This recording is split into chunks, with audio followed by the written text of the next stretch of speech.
meu nome é Carla Teixeira e sou advogada criminalista. Hoje eu venho falar com vocês a respeito da aula de número 17, que tem como tema quando a conversão da pena restritiva de direitos em privativa de liberdade ela é necessária. Bom, mas o que nós vamos aprender hoje? Nós vamos aprender quando essa conversão ela é facultativa, quando essa conversão ela é obrigatória e quando ocorre a nulidade dessa conversão. E vou comentar também a respeito de uma jurisprudência.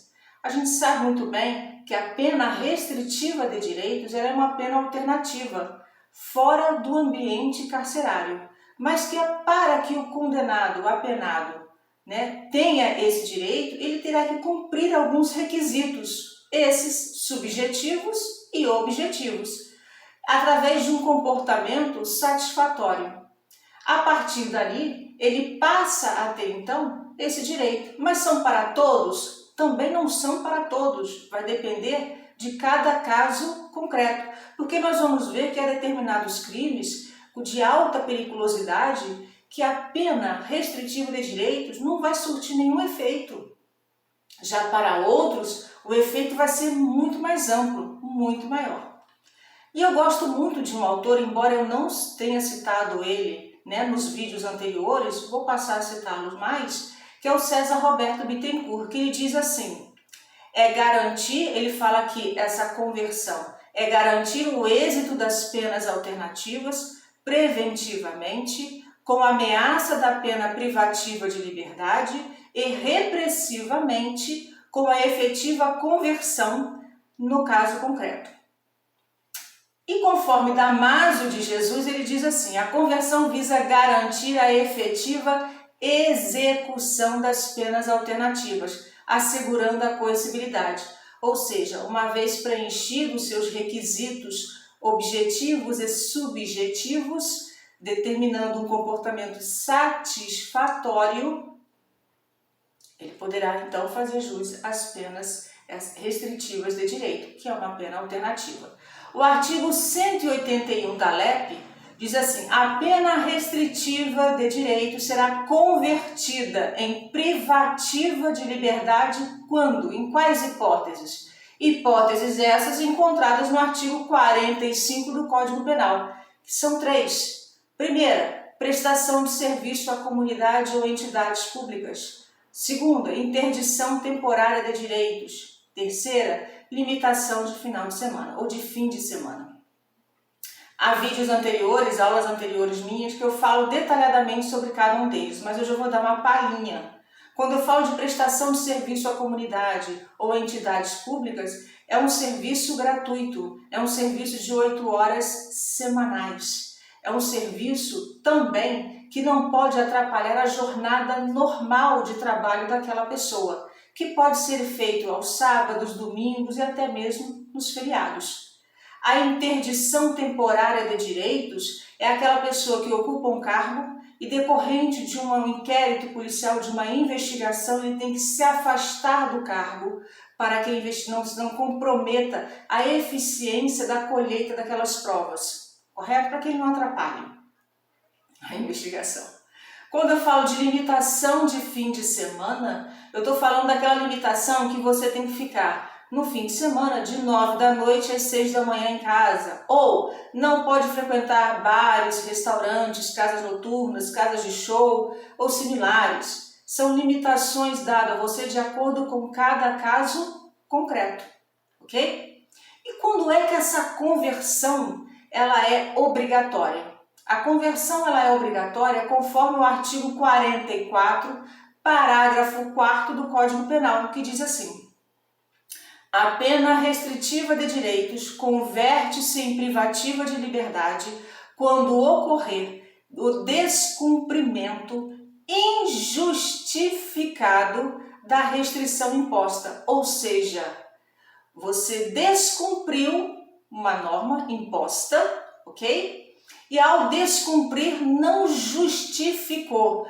Vamos por parte? Vamos dar um exemplo. Vamos supor que ele tem uma limitação de fim de semana, que no sábado e no domingo, deixar assim, ele tem que ficar de 9 da noite às 6 da manhã dentro da sua residência. No entanto, como ele trabalha aos sábados, ele tem que trabalhar e tem que chegar no serviço às 7 da manhã, se ele sair de casa às 6:01 da manhã, ele nunca consegue chegar às 7 horas no trabalho. Neste caso, ele justificando, não há o que se falar em conversão obrigatória. Mas quando ele não justifica, ele fala, já estou no final mesmo, já estou cumprindo tudo mesmo, só falta mais um tempinho, pouco tempo, menos de um mês ou mais de um mês, pouca coisa, ninguém vai saber. Ele não justifica o motivo pelo qual ele está fazendo isso, sendo que é de uma necessidade, a conversão ela torna-se obrigatória, ok? Então, essa conversão ela é obrigatória quando não há justificativa nenhuma. Ele foi intimado e no dia da audiência, no dia da intimação que ele tinha que comparecer, ele simplesmente não justifica. Não está nem um pouco preocupado. No popular, ele não está nem aí. Neste caso, a conversão se torna obrigatória. Mas vale lembrar que aquele período que ele cumpriu de pena restritiva de direito fica valendo para o cálculo da pena dele. Mas há um limite mínimo, né, de 30 dias de detenção ou de reclusão, correto? E quando é que a conversão é facultativa? A conversão é facultativa conforme o artigo 44, parágrafo 5º do Código Penal, que diz assim: sobrevindo condenação de pena privativa de liberdade por outro crime, o juiz da execução penal decidirá sobre a conversão, podendo deixar de aplicá-la se for possível ao condenado cumprir a pena substitutiva anterior. Vamos por parte? O que ele está dizendo aqui? Que essa conversão é decisão do juiz. Ele pode converter ou não, mas essa conversão é quando ele está cumprindo a pena restritiva de direitos referente ao crime A e foi julgado e condenado a uma pena privativa de liberdade referente ao crime B.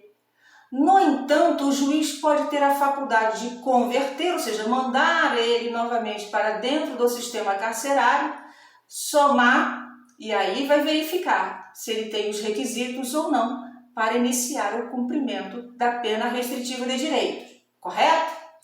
Ou simplesmente falar assim, não, já que ele está cumprindo, está obedecendo às regras impostas referente ao crime A, eu vou deixar ele cumprir o restante deste crime, né, com pena restritiva de direitos.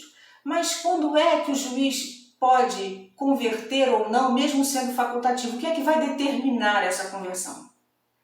Pode ser muitas coisas, mas dentre uma que é de suma importância é o comportamento do apenado. É a forma como ele se comporta, é a forma como ele obedece às regras impostas, requisitos objetivos e subjetivos cumpridos de forma satisfatória. É isso que também poderá determinar e que é um ponto importante para o juiz para ele determinar se vai converter ou se não vai converter a pena. Ok? Bom, vamos continuar. Antes de converter a pena restritivas de direitos em privativas de liberdade, quando presente as hipóteses, né, legais autorizadoras, deve-se possibilitar o executado, que é o exercício da ampla defesa dos seus direitos. Por que eu falo isso? Porque caso isso não aconteça, o que acarreta? Acarreta a nulidade.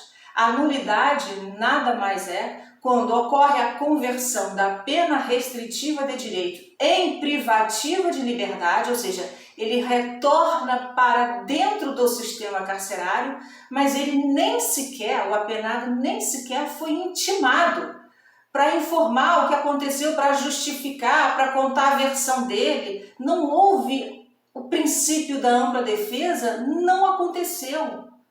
Então, neste caso, é nulidade, porque eu estou transgredindo um princípio importante da ampla defesa. Uma coisa é conversão obrigatória, porque ele não justificou, ele foi intimado, mas não justificou. não quis saber, não estava preocupado, deixou para lá, achou que ninguém ia ficar sabendo. Então, quando ele não justifica, mas ele foi intimado, a conversão é obrigatória. Neste caso da nulidade, houve a conversão, mas ele nem sequer foi intimado para informar o que aconteceu, para justificar, para contar a versão dele, para que depois o juiz possa tomar a decisão se irá converter ou se não irá converter. Isso não aconteceu. Por isso cabe nulidade, infringe um princípio constitucional, que é o princípio da ampla defesa. Uma vez deixado esse princípio de lado ou subtraído esse princípio, ele provoca a nulidade porque ele compromete, né, a própria liberdade desse custodiado, que estava cumprindo as regras. E que se algum motivo deixou de cumprir, pode ter sido porque precisava chegar no trabalho mais cedo e o horário de limitação de fim de semana para ele ficou difícil de cumprir. E ele estava tentando justificar, mas não estava conseguindo entrar em contato com o advogado. Chegou aí ao cartório, chegou a tentar falar com o juiz, mas nada deu certo. Ou seja, há uma justificativa, mas para isso ele tem que ser intimado. Quando não há intimação, há um prejuízo da ampla defesa e, consequentemente, ocorre a sua nulidade.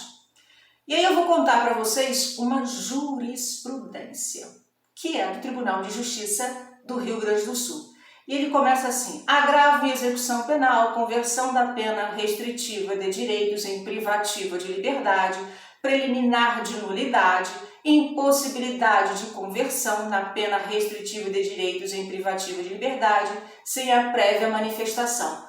Já digo para vocês que foi rejeitado esse agravo. Mas por que foi rejeitado? Porque houve, por parte do Ministério Público, a intenção da conversão da pena restritiva de direitos em privativa de liberdade, ou seja, ele retornar ao sistema carcerário. No entanto, com todas as justificativas que o Ministério Público fez, no entanto, ele nem sequer, o apenado nem sequer foi intimado para justificar, para informar o que está acontecendo. Sabe aquela coisa que você recebe um presente sem estar esperando, e a gente costuma até às vezes falar que é presente de grego? É isso aí que aconteceu com essa pessoa. Eles simplesmente tentaram converter, né? O Ministério Público tentou fazer a conversão, né? Requereu a conversão, ela foi rejeitada, obviamente, porque não houve a intimação para que o apenado manifestasse ou justificasse o que estava acontecendo. Ou se ele descumpriu um requisito, por que ele descumpriu? Muitas vezes ele descumpriu não foi por querer, foi por algo maior, força maior. E aí precisa saber o que aconteceu. Ou às vezes foi até por querer também. E aí a gente não precisa nem discutir. Já que ele não justifica, não está preocupado, a gente tem uma conversão obrigatória. Só que nesse caso, isso não aconteceu, porque nem intimado ele foi. Então, esse agravo do Tribunal de Justiça do Rio Grande do Sul, ele foi rejeitado. Porque, embora os requisitos no qual o Ministério Público apresentou ali eram favoráveis à conversão, né? Embora isso tudo estava dando certo, mas a intimação não aconteceu. A pessoa nem sequer sabia o que estava acontecendo. Por isso que ocorreu a sua rejeição. Bom, essa é a aula de número 17. Eu aguardo vocês na nossa penúltima aula, que é a aula de número 18, para que depois a gente possa finalizar esse projeto, que é de lei de execução penal, no total de 19 aulas. Bom, eu aguardo vocês na próxima aula e peço a vocês para compartilhar e dar muitas sugestões, que isso me faz crescer e me ajuda a melhorar cada vez mais as aulas para vocês. Um forte abraço a todos, uma ótima semana e que a gente possa se encontrar na aula número 18. Um forte abraço e até lá!